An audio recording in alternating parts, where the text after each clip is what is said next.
नमस्कार, the bonus के इस prime time show bonus point में आप सभी का स्वागत है। मैं हूं ब्रिज द्विवेदी। आपकी जेब से लेकर देश की अर्थव्यवस्था पर असर डालने वाली तमाम खबरें लेकर स्टूडियो पहुंच चुका हूं। खबरों के विश्लेषण के लिए मेरे साथ द बोनस के संपादक अंशुमान तिवारी जी जुड़ चुके हैं। अंशुमान सर, स्वागत है आपका।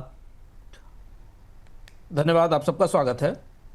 अंशुमान सर के साथ विश्लेषण शुरू करें उससे पहले आपको बताते हैं मुख्य तौर पर किन खबरों पर चर्चा होगी। बोनस पॉइंट की शुरुआत में खरीफ फसलों से जुड़ी खबर पर बात होगी। सरकार को उम्मीद है कि कई राज्यों में फसलों पर मार के बावजूद इस साल खरीफ उत्पादन पिछले साल जैसा ही रहेगा।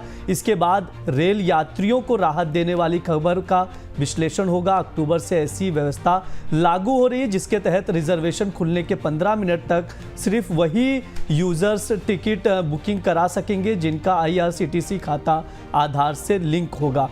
अगली खबर बेरोजगारी आंकड़ों से जुड़ी है। सोमवार को सरकार ने अगस्त के बेरोजगारी आंकड़े जारी किए हैं जो बताते हैं कि शहरी युवा महिलाओं में सबसे ज्यादा बेरोजगारी है। अंशुमान सर के साथ इन आंकड़ों का विश्लेषण किया जाएगा। इसके बाद म्यूचुअल फंड बाजार में इंडेक्स फंड्स की आई बाढ़ पर बात होगी। बीते एक साल के भीतर बाजार में इंडेक्स फंड की संख्या 48% से ज्यादा बढ़ गई है। अगली खबर भारत और अमेरिका की ट्रेड डील से जुड़ी है। डील पर बातचीत के लिए अमेरिकी वार्ताकार भारत पहुंच गए हैं। अंशुमान सर से जानेंगे कि बातचीत में क्या कुछ हो सकता है।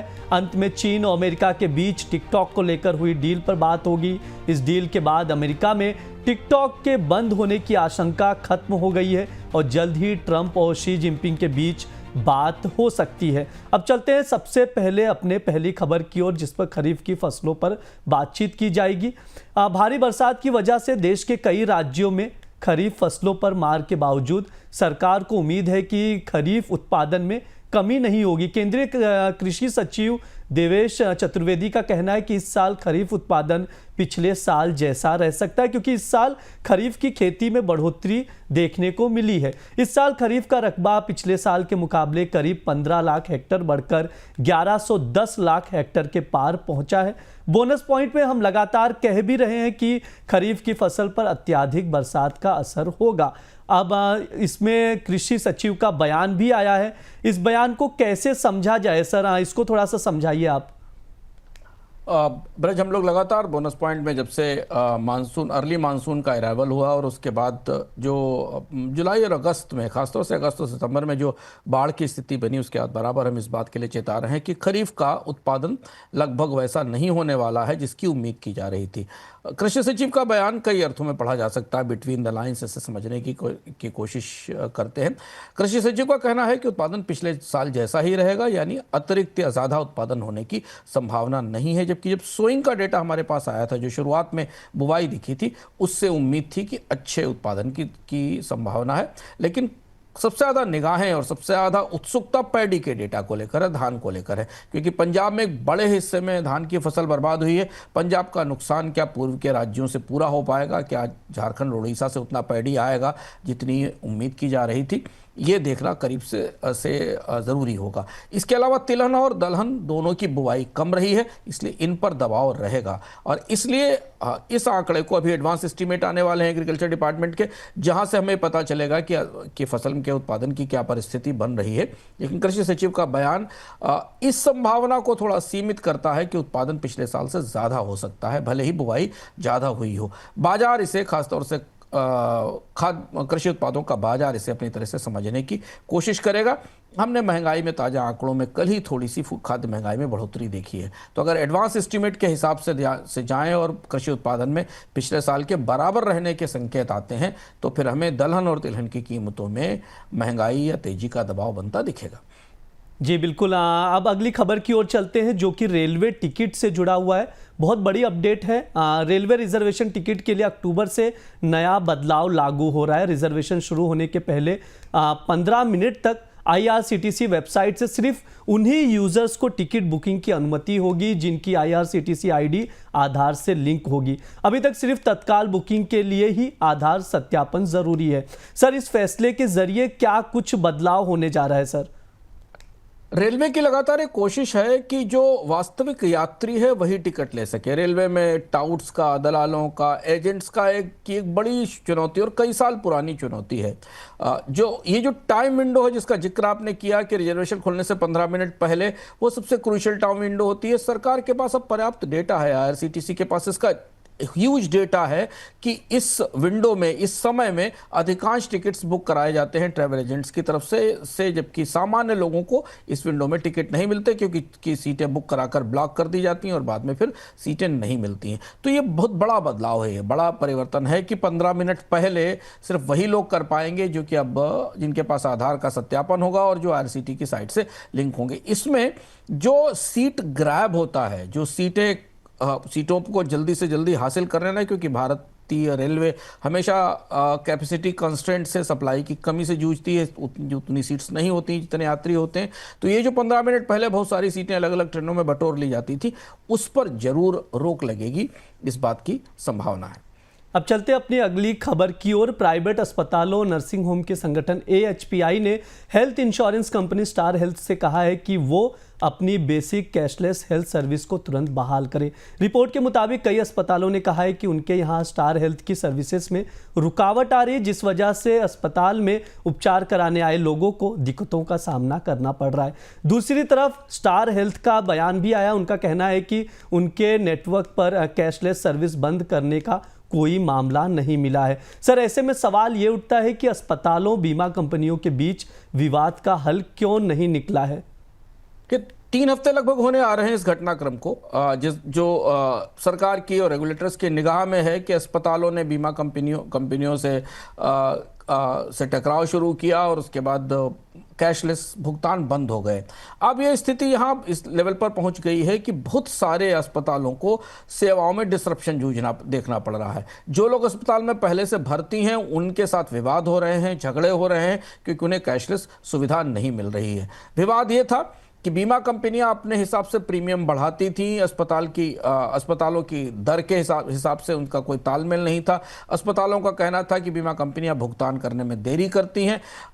बीमा कंपनियों का कहना था कि अस्पताल जो है वो ज़्यादा पैसा वसूल रहे हैं और हमारे पास उतना प्रीमियम लेने की क्षमता नहीं है। तो ये बड़ा मिसमैच है। इस मिसमैच के कारण परिस्थिति स्टार हेल्थ इंश्योरेंस के साथ भी आई है। खासतौर से दिल्ली NCR में और उत्तर प्रदेश के कई जगह अस्पतालों ने इस बात की शिकायत की है कि उनके यहाँ सर्विसेज प्रभावित हुई हैं। 3-4 हफ्ते हो गए। वित्त मंत्रालय और भारत के बीमा नियामक को इसमें दखल देना चाहिए और इस स्थिति का समाधान देना चाहिए। जैसा कि बार बार हम कहते रहे हैं कि हेल्थ इंश्योरेंस अगर कैशलेस नहीं है तो फिर उस हेल्थ इंश्योरेंस की कोई उपयोगिता नहीं है, क्योंकि हेल्थ इंश्योरेंस लोग इसलिए लेते हैं ताकि उन्हें किसी संकट के समय तत्काल अपने पास से पैसा अस्पताल में ना देना पड़े। और अगर ये स्थिति है कि आप बीमा लेकर भी सारे इलाज का खर्चा पहले अस्पताल को चुकाते हैं और फिर उसके बाद क्लेम का इंतजार करते हैं, तो फिर हेल्थ इंश्योरेंस की उपयोगिता सवालों के घेरे में आती है। जी बिल्कुल सर। अब बेरोजगारी के जो आंकड़े आए हैं उस पर भी बातचीत कर लेते हैं। शहरी युवा महिलाओं में बेरोजगारी लगातार बढ़ रही है। सरकार के बेरोजगारी आंकड़े बताते हैं कि शहरों में 15 से 29 साल आयु वर्ग की हर चौथी महिला बेरोजगार है। अगस्त के दौरान शहरों में इस आयु वर्ग की महिलाओं में बेरोजगारी दर 25.7% दर्ज की गई है। हालांकि पुरुषों और अन्य आयु वर्ग के युवाओं में बेरोजगारी दर घटने की वजह से अगस्त के दौरान देश की बेरोजगारी दर घटकर 5.1% पर आ गई है। सर, इसको थोड़ा सा समझाइए कि बेरोजगारी के आंकड़ों के भीतर क्या समझ आ रहा है सर पूरा? ब्रज, बेरोजगारी के आंकड़े जितना बताते हैं उससे ज़्यादा छिपाते हैं। अगर आप आंकड़ों को ऊपर से देखें तो आपको लगेगा कि बेरोजगारी की दर में कमी आई है, 5% पर आ गई है और ये पिछले 2-3 महीनों से लगातार गिरावट पर है। पर भीतर जाकर आप देखें तो रोजगार का परिदृश्य ज़्यादा विकट और जटिल हो गया है। जैसे इस आंकड़े में ये दिखाई दे रहा है कि जो लेबर फोर्स पार्टिसिपेशन रेट है, यानी बाजार में श्रम के लिए, लेबर के लिए, रोजगार के लिए आने वाले लोगों की संख्या नहीं बढ़ रही है। जून में करीब ये अगस्त में 54.2% के आसपास थी और ये 55% अगस्त 2025 में हमें दिखाई दे रही है। इन आंकड़ों में केवल मामूली सी बढ़ोतरी हुई है। दूसरी महत्वपूर्ण बात यह है कि महिलाओं में तो लेबर फोर्स पार्टिसिपेशन रेट बेहद कम है, मतलब पुरुषों की से आधी है, 77% की तुलना में ये केवल 32-33% के आसपास है।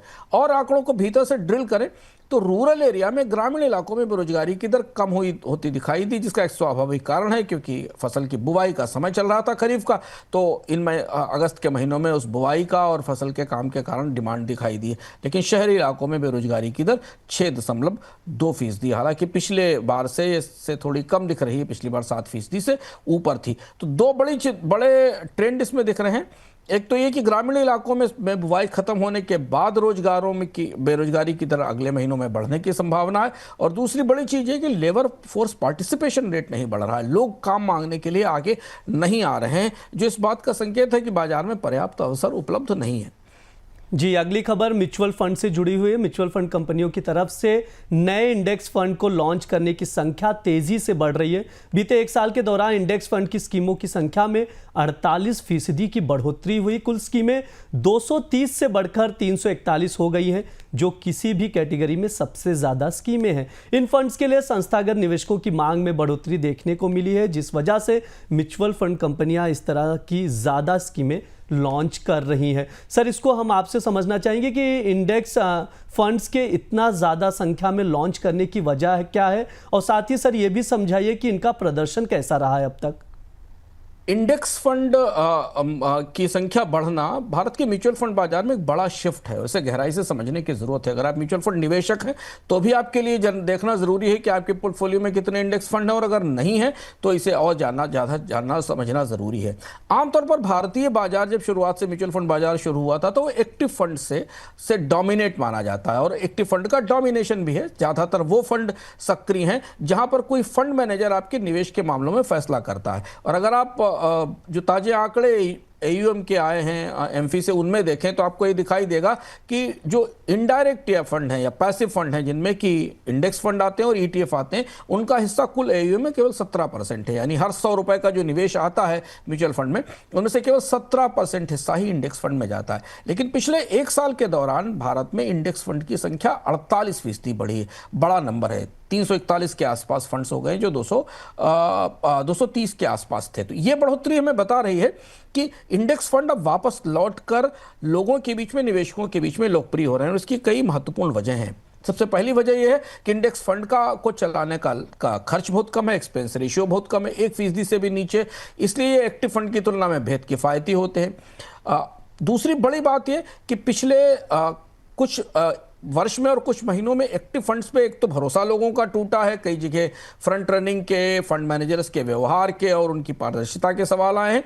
और दूसरी बात यह है कि कई एक्टिव फंड पिछले दिनों में अपने बेंचमार्क को बीट नहीं कर पाए हैं, और इसलिए निवेशक पैसिव फंड के तरफ झुक रहे हैं। जैसे कि अगर आप ध्यान से देखें तो अधिकांश एक्टिव फंड्स को अब रिटर्न देने में मजबूरी हो रही है। दूसरा ये कि नए निवेशक जो हैं उनको ऑनलाइन जानकारी मिल जाती है, ट्रांजैक्शन प्लेटफॉर्म्स पर आसान है, तो इंडेक्स फंड को खरीदना अच्छे परफॉर्मेंस के हिसाब से अच्छा है। और एक और जो सबसे बड़ा रुख हमने दिखाई दिया कि अब बड़े निवेशक, बीमा कंपनियां भी अब इंडेक्स फंड में पैसा इन्वेस्ट कर रही हैं, जो हमें इसमें एक बदलाव दिखाता है।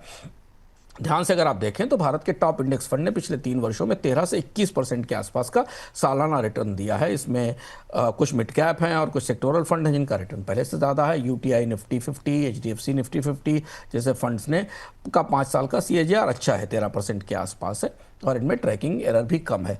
2025 में कई इंडेक्स फंड ने निफ्टी और सेंसेक्स के हिसाब से बेहतर प्रदर्शन दिया। ETF के परफॉर्मेंस तो और भी अच्छे रहे हैं। सबसे महत्वपूर्ण बात है इंडेक्स फंड की सफलता में उसकी ट्रैकिंग एरर का मतलब यह है कि आपके इंडेक्स फंड का परफॉर्मेंस उस बेंचमार्क की तुलना में कैसा है जिसे वो फॉलो कर रहा है। और ट्रैकिंग एरर जितनी कम है, यानी आपका रिटर्न और जिस इंडेक्स पर आधारित वो फंड है उसके रिटर्न में अंतर जितना कम होगा, आपका इंडेक्स फंड उतना ही बेहतर है। और अब धीमे धीमे निवेशक पैसिव निवेश की तरफ बढ़ रहे हैं, जिसमें एक बड़ा हिस्सा हमें ETF के तौर पर दिखाई दे रहा है। सर, एज एन इन्वेस्टर्स एक चीज और समझना चाहेंगे सर, इंडेक्स फंड को लेकर भविष्य की क्या संभावनाएं नजर आ रही हैं?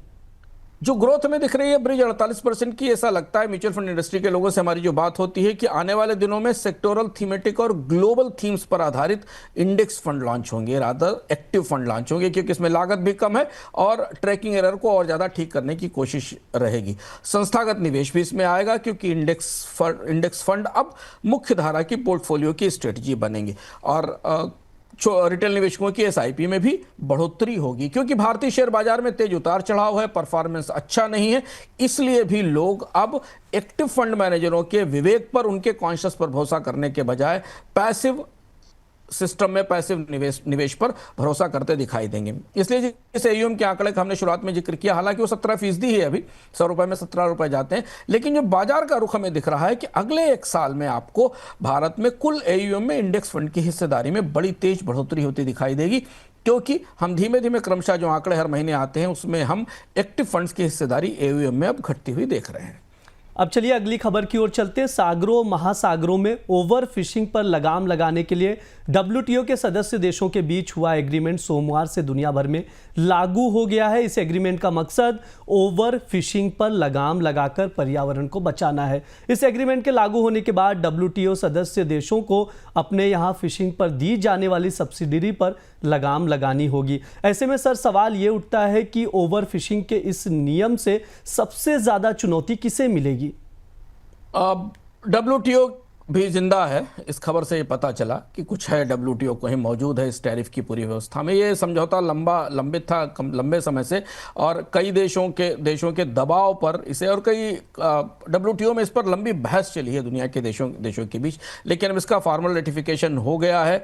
ब्राज़ील, केन्या, टोंगा और वियतनाम ने इस डील को रेटिफाई किया है, और जो सबसे पहले इस पे एग्री हुए थे। सबसे बड़ी बात इस समझौते की यह है कि यह समझौता परोक्ष रूप से चीन को लक्ष्य करता है, क्योंकि डब्ल्यूटीओ की वार्ताओं में सबसे ज्यादा शिकायतें इस बात की हैं कि ओवर फिशिंग में चीन लगा हुआ है, क्योंकि साउथ चाइना सी पूरा चीन के पास है, और लंबी दूरी तक अलग अलग हिस्सों में चीन की जो बोट्स हैं और चीन के जो मोटराइज्ड बोट्स हैं वो फिशिंग करते हैं। जापान के साथ भी इस पर विवाद होता रहा है, फिलीपींस के साथ भी इस पर विवाद होता रहा है कि चीन की नौकाएं उनके इलाकों में जाकर फिशिंग करती हैं। दूसरी चीज है कि चीन में इन नौकाओं को बनाने पर, इन बोट्स को बनाने पर भारी सब्सिडी है। दुनिया के अन्य देशों में भी, ईयू वगैरह में भी सब्सिडी है। विकासशील देशों का कहना यह है कि उनके पास इतनी क्षमता नहीं, उनके मछुआरे पुराने तरीकों से मछली पकड़ते हैं, फिशिंग बोट्स नहीं है, और इसलिए वो दूर तक समुद्रों में नहीं जा पाते, इसलिए उनके इलाके से ज़्यादा मछली का, ज़्यादा समुद्री संसाधनों का दोहन करते हैं बड़े देश। तो अब ये नया समझौता लागू हुआ है, कौन सा देश इसे कैसे लागू करेगा, क्या सब्सिडीज रुक पाएंगी, ये देखना जरूरी होगा, क्योंकि डब्ल्यूटीओ में डिस्प्यूट का मैकेनिज्म पूरी तरह ध्वस्त है और डब्ल्यूटीओ लगभग निष्क्रिय है पिछले काफी समय से। तो ये क्या ओवर फिशिंग को रोक पाएगा? ये समझौता केवल एक घोषणा का बनकर रहेगा। इसे अगले कुछ महीनों में हमें इसकी तस्वीर स्पष्ट होगी। जी, अब बातचीत भारत और अमेरिका ट्रेड डील पर भी कर लेते हैं। भारत और अमेरिका के बीच ट्रेड डील के लिए अगले दौर की बातचीत के लिए अमेरिकी प्रतिनिधिमंडल भारत पहुंच गया। दोनों देशों के बीच ट्रेड डील पे ये छठे दौर की बात होगी। यहाँ पर देखें तो भारत पर ट्रंप प्रशासन की तरफ से 50% टैरिफ लगाने की घोषणा के बाद पहली बार भारत और अमेरिकी प्रतिनिधिमंडल के बीच बात हो रही है। सर, सवाल ऐसे में यही बन रहा है कि भारत अमेरिका ट्रेड डील को लेकर क्या कुछ संभावनाएं नजर आ रही हैं? अगर आप सुर्खियों में ऊपर देखें तो बर्फ पिघलती दिखाई देगी, पर अंदर से जरा झांक कर देखें तो विवाद वहीं के वहीं बने हुए हैं। भारत में प्रतिनिधिमंडल मौजूद है, और डोनाल्ड ट्रंप के सलाहकार पीटर नवारो ने फिर कल एक बयान दिया। उन्होंने फिर वही पुराने मामले उठाए। जिन वजहों से भारत और अमेरिका के बीच व्यापार वार्ताएं टूटी थीं, जिन वजहों के कारण भारत पर यह पीनल टैरिफ लगाया गया था, उन मुद्दों पर कहीं कोई प्रगति नहीं दिखती। पीटर नवारो ने फिर कहा कि रूस से तेल खरीदा जा रहा है, और जब तक रूस का तेल भारत लेना बंद नहीं करेगा, संधि के करने की संभावना सीमित है। कल हमने कॉमर्स मिनिस्टर लिटनिक को सुना था, जिन्होंने कहा कि भारत को अमेरिका का कॉर्न खरीदना चाहिए। तो मुद्दे विवाद के वही हैं, लेकिन भारतीय पक्ष और अमेरिकी पक्ष के बीच जो अभी तक टकराव की स्थिति थी वो बद खत्म हुई है। वार्ता की मेज पर दोनों देश बैठे हैं, माना जा रहा है कि बातचीत शुरू होगी। एजेंडे की दृष्टि से समझौते की दृष्टि से भी कोई बड़े ठोस संकेत नहीं है, और डोनाल्ड ट्रंप की जो पूरी ब्यूरोक्रेसी है उनका जो पूरा स्ट्रक्चर है, वो भारत को दोनों तरह से, एक तरफ से वार्ता और दूसरी तरफ से धमकाने और दबाव दोनों की स्थितियों पर काम कर रहा है। हालांकि भारतीय पक्ष ने कहा है कि नवंबर तक डील हो जाएगी, लेकिन डील की जो शर्तें हैं डोनाल्ड ट्रंप ने जो रखी हैं शुरुआत से, वो शर्तें या तो डोनाल्ड ट्रंप उसमें रिलैक्स करेंगे या भारत को फिर वो कुछ देना होगा जो उन्हें चाहिए। तो चर्चा शुरू हो रही है, पर उत्साह बहुत ज़्यादा नहीं है, सतर्कता बहुत ज़्यादा है। देखना होगा कि वार्ताएं आगे कैसे बढ़ती हैं। अब बात टिकटॉक की भी कर लेते हैं। चीन की टेक कंपनी टिकटॉक के अमेरिकी ऑपरेशन को अमेरिका खरीदने जा रहा है। दोनों देशों के बीच इसको लेकर डील हो गई है। इस डील के बाद अमेरिका में टिकटॉक के बंद होने की आशंका खत्म हो गई है। डील के बाद अमेरिकी राष्ट्रपति डोनाल्ड ट्रंप ने कहा है कि वे जल्द ही चीन के राष्ट्रपति जिनपिंग से बात करेंगे। दोनों नेताओं के बीच अगर देखें तो शुक्रवार को बात होने की संभावना भी नजर आ रही है। ऐसे में सर सवाल यह है कि चीन और अमेरिका के बीच टिकटॉक डील जो हुई है उसको लेकर डील के भीतर की बातें क्या कुछ निकल कर आई हैं सर? देखिए ब्रज, एक तरफ भारत और अमेरिका के बीच वार्ताओं में काफ़ी कूटनीति है, काफ़ी पैंतरेबाजी है, जबकि चीन और अमेरिका के बीच वार्ताएं काफ़ी तेज़ी से आगे बढ़ रही हैं। तीसरा दौर था मैड्रिड में और इसका ये राउंड सफलतापूर्वक पूरा हुआ और दोनों पक्ष हर वार्ता के बाद किसी नए समझौते के साथ उठ रहे हैं। जबकि बात शुरू हुई थी विवाद से, जब दोनों देशों ने एक दूसरे पर 100% से ज़्यादा टैरिफ लगाए थे। और इस वार्ता के बाद जो संकेत आए कि शुक्रवार को शी जिनपिंग और ट्रंप की बात होगी, ये काफ़ी बड़ी घटना होगी। बाजार इसे काफ़ी करीब से, दुनिया के कूटनीतिक हलकों में से करीब से देखा जा रहा है, जब दोनों व्यापार युद्ध के प्रतिद्वंदी एक दूसरे से फ़ोन पर बातचीत करेंगे या चर्चा करेंगे। लेकिन टिकटॉक की डील जो है वो अपने तरीके की सबसे बड़ी टेक डील है हाल फिलहाल के वर्षों में, इतिहास में, जो दो देशों के बीच हुई है। अमेरिकी कानून के तहत अब टिकटॉक पर अमेरिका में प्रतिबंध नहीं लगाया जाएगा। डील के बाद कंपनी चलती रहेगी। इस टिकटॉक की जो मालिक है बाइटडांस, वो किसी अमेरिकी कंपनी को इसे बेच देगी, जिसकी डोनाल्ड ट्रंप लंबे समय से कोशिश कर रहे थे। टिकटॉक को डोनाल्ड ट्रंप बंद करना या खत्म करना इसलिए नहीं चाहते थे क्योंकि अमेरिका में एक बड़ी क्रिएटर्स इकोनॉमी इसके साथ जुड़ी हुई है, इसलिए वो लगातार इसे बंद करने की तारीख बढ़ा रहे थे। जबकि चीन कई मामलों में तकनीकी तौर पर बाइटडांस की सबसे प्राइम प्रॉपर्टी की सबसे महत्वपूर्ण कंपनी पर या प्लेटफॉर्म पर अमेरिका को नियंत्रण देने को तैयार नहीं था। अब यह माना जा रहा है कि ओरेकल के लैरी एलिसन और बाकी लोग मिलकर टिकटॉक में हिस्सेदारी लेंगे। एक ऐसा कंसोर्टियम बनाया जाएगा जो मिलकर टिकटॉक को खरीदेगा। सबसे बड़ी बात जो विवाद की है, जो जहां सबसे करीब से देखने वाली बात होगी कि टिकटॉक का जो एल्गोरिदम है, जो उसका रिकमेंडेशन सिस्टम है, वो सबसे महत्वपूर्ण है और जिस वजह से इतनी बड़ी क्रिएटर इकोनॉमी बनी है। जो डील हुई है उस हिसाब से इस पूरे सिस्टम को अमेरिका में क्लोन किया जाएगा, ट्रांसफर किया जाएगा, वहां चलाया जाएगा और डेटा पूरा कंट्रोल अमेरिका के पास रहेगा। चीन ने एक डील की कोशिश में की, अच्छी डील अमेरिका से मिले, टिकटॉक पर अपने नियंत्रण को छोड़ने की इजाजत दी है और ये कहा गया है कि फ्रेमवर्क डील है। इसका पूरा कानूनी और तकनीकी ढांचा बाद में तय होगा क्योंकि बाइटडांस चीन की कंपनी है जो वहां पर अपना जो टिकटॉक की मालिक है। तो डील कैसे आगे फ्लो होगी, जो सबसे बड़ी दुविधा है वो इस बात के ऊपर है कि क्या चीन पूरी तरह टिकटॉक का एल्गोरिदम, उसका जो रिकमेंडेशन सिस्टम है, वो अमेरिका को सौंपेगा कि नहीं, इस पर अभी सवाल बने हुए हैं। लेकिन मैड्रिड की वार्ताओं से चीन और अमेरिका के बीच इस बेहद महत्वपूर्ण मुद्दे पर सहमति जरूर बन गई है, जिसका आधिकारिक रूप से दोनों तरफ से, चीन और अमेरिका दोनों तरफ से ऐलान हो गया है। सर एक चीज और समझाइए कि अमेरिका और चीन के बीच व्यापार वार्ताओं में इस डील की क्या भूमिका होगी? इस डील की महत्वपूर्ण भूमिका थी। अमेरिका ने और चीन ने दोनों ने इसको सबसे केंद्र में रखा था और चीन ने अमेरिका को अपनी शर्तों पर, ऐसा माना जा रहा है, राजी कराने के लिए टिकटॉक को एक महत्वपूर्ण भेंट के तौर पर इस्तेमाल किया है। चीन को यह पता है कि टिकटॉक को अमेरिका में बंद कर दिया जाता अगर ऐसी स्थिति होती। डोनाल्ड ट्रंप पर दबाव यह है कि इससे क्रिएटर इकोनॉमी है, यूथ जुड़े हुए हैं, वो नाराज हो जाएंगे। जब अमेरिका में सर्वे किए गए कि अमेरिकन यूथ टिकटॉक को बंद कराना चाहते हैं तो उसका विरोध हुआ है। तो राजनीतिक रूप से और युवाओं के बीच लोकप्रियता को देखते हुए डोनाल्ड ट्रंप कुछ ऐसी परिस्थिति निकालना चाहते थे जिसमें बाइटडांस की पूरी कंपनी अमेरिकी लोगों को या अमेरिकी कंपनियों को सौंप दे। इसके बदले चीन ने कुछ शायद खास रियायतें हासिल की हैं जो अभी स्पष्ट नहीं है, लेकिन माना जा रहा है कि इस डील के पीछे कुछ और चीजें हैं, तकनीकी और बाकी चीजें, जिनके कारण से बीच में रखकर इसके आधार पर सहमति की गई। क्योंकि इसके तत्काल बाद ही ये बयान आया कि शी जिनपिंग और डोनाल्ड ट्रंप के बीच शुक्रवार को बात होगी।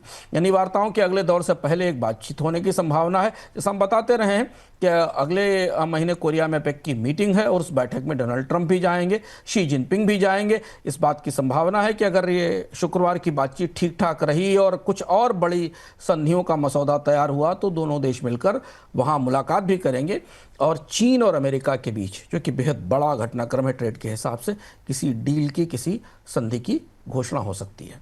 अब आखिरी खबर की ओर चलते हैं। अमेरिकी राष्ट्रपति ट्रंप ने सार्वजनिक लिस्टेड कंपनियों के लिए नतीजों की तिमाही फाइलिंग रोकने का प्रस्ताव दिया है। ट्रंप ने तिमाही फाइलिंग की जगह साल में सिर्फ 2 बार फाइलिंग की बात कही। उन्होंने अपने सोशल मीडिया प्लेटफॉर्म ट्रूथ पर यह बयान दिया है। ट्रंप का मानना है कि कंपनियों पर तिमाही फाइलिंग का फिजूल का बोझ बना रहता है और वे अपनी जो ग्रोथ के मुकाबले तिमाही फाइलिंग पर ज़्यादा ध्यान देती हैं। सर, इसको थोड़ा सा समझाइए कि ट्रंप तिमाही जो नतीजों को लेकर ये जो फाइलिंग है इसको क्यों बंद करना चाहते हैं।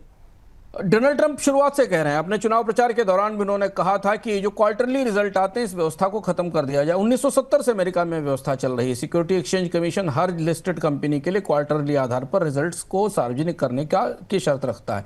ट्रंप का कहना है कि हर 3 महीने में रिपोर्ट तैयार होती है जिसमें बड़ा खर्चा होता है, अरबों डॉलर का खर्च होता है। कंपनियां 3-3 महीने के हिसाब से काम करती हैं, जबकि चीन और बाकी देश जो हैं वो लंबे समय के लिए काम करते हैं 50-100 साल की सोच रखता है। हम हर 3 महीने के रिजल्ट को चेज करते हैं तो साल में सेमी एनुअल रिपोर्ट आए, 6-6 महीने की रिपोर्ट आए। हालांकि ये व्यवस्था पूरी दुनिया में लागू है, चीन में भी लागू है कि 3-3 महीने की रिपोर्ट्स आती हैं। लेकिन डोनाल्ड ट्रंप का कहना है, अभी एसईसी ने, जो सिक्योरिटी एक्सचेंज कमीशन है, जिसको आप अमेरिका का सेबी कह सकते हैं, उसने इस पर कोई प्रतिक्रिया नहीं दी है, क्योंकि तिमाही रिपोर्टिंग क्वार्टरली रिजल्ट बाजार के कंपनी प्रबंधन के हिसाब से और कंप्लायंस के लिहाज से अब पूरी दुनिया में एक स्थापित प्रक्रिया है। और कुछ एक जगहों को छोड़कर, शायद अगर कहीं है तो हांगकांग को छोड़कर, बाकी दुनिया के अधिकांश अर्थव्यवस्थाओं में कंपनियों को, खासतौर से लिस्टेड कंपनियों को, हर तिमाही अपने नतीजे घोषित करने होते हैं। पर डोनाल्ड ट्रंप इस पर दबाव बना रहे हैं कि यह व्यवस्था बंद कर दी जाए। सर, एक चीज और समझाइए कि तिमाही नतीजे बंद हो गए तो इससे क्या नुकसान होगा। सबसे बड़ा नुकसान है कि पारदर्शिता का है, क्योंकि निवेशकों को हर 3 महीने में पता चलता है कि कंपनी का कामकाज कैसा है। अब उन्हें फिर 6 महीने में इसकी जानकारी मिलेगी। लंबे अंतराल पर जानकारी मिलने से तमाम अफवाहें, अस्थिरता बढ़ सकती है। हम तो उस स्थिति में पहुंच रहे हैं जहां पर भारत में सेबी ये तक लागू कर रहा है कि कोई भी बयान, कोई भी खबर कंपनी से जुड़ी सामने आती है तो 24 घंटे में कंपनी को उस पर रिएक्ट करना चाहिए, ताकि बाजार में किसी तरीके का भ्रम ना फैले। लेकिन अगर रिजल्ट ही 6-6 महीने में आएंगे तो ऐसा माना जा रहा है कि अमेरिकी कंपनियों के बारे में जानकारियां नहीं होंगी, फिर जोखिम भरा निवेश होगा, सट्टेबाजी होगी बाजार में। अमेरिकी सबसे महत्वपूर्ण बात यह है कि अमेरिका में एसईसी के रेगुलेशन और अमेरिकी कंपनियों के जो रिजल्ट का ढांचा है उसकी पारदर्शिता के कारण अमेरिका को प्रीमियम मिलता है। ऐसी स्थिति में अगर ये ट्रंप इसके लिए बाध्य करते हैं और सिक्योरिटी एक्सचेंज कमीशन इसे लागू करता है तो अमेरिका में फिर जो निवेशकों का भरोसा है कंपनियों पर वो टूटने की संभावना है। ज़्यादातर बड़े जो निवेशक हैं, खासतौर से अमेरिका के जो निवेशक हैं वो जो बाजारों में निवेश करते हैं, रिटेल और फंड मैनेजर, इसके खिलाफ है कि उनका मानना है कि कंपनियां इससे तमाम तरीके की हेराफेरी कर सकती हैं और कम रिपोर्टिंग से उनके निवेश को खतरा हो सकता है। बल्कि लोग तो ये मांग करते रहते हैं कि और ज़्यादा रिपोर्टिंग की जाए, कंपनियों के कामकाज के बारे में और ज़्यादा बढ़त मिले। तो हालांकि डोनाल्ड ट्रंप ने भी इच्छा जाहिर की है, फेडरल रिजर्व जैसा टकराव नहीं शुरू हुआ है, ऐसा माना जा रहा है कि अगर ट्रंप इस बात पर अड़े तो फिर सिक्योरिटी एक्सचेंज कमीशन को किसी तरीके का जवाब देना पड़ सकता है। लेकिन फिलहाल तो अमेरिका का बाजार इस बात का इंतजार कर रहा है फेडरल रिजर्व की बैठक का और कल उससे आने वाले नतीजे का। ये ओवरऑल विश्लेषण था, जो तमाम खबरें थी उस पर बातचीत की गई। अंशुमान सर ने समझाया। अंशुमान सर, आप बहुत बहुत शुक्रिया आपका, जिस तरह से आपने तमाम खबरों का विश्लेषण किया। बहुत बहुत धन्यवाद सर। धन्यवाद। ये बोनस पॉइंट शो है। इस दौरान जो तमाम खबरें होती हैं अंशुमान सर उसका विश्लेषण करते हैं, एक एक जो पॉइंट से आप लोगों तक पहुंचाते हैं। आप लोगों को ये वीडियो कैसा लग रहा है कमेंट करके ज़रूर बताएं। साथ ही वीडियो को शेयर ज़रूर करें। द बोनस को सब्सक्राइब करें। धन्यवाद।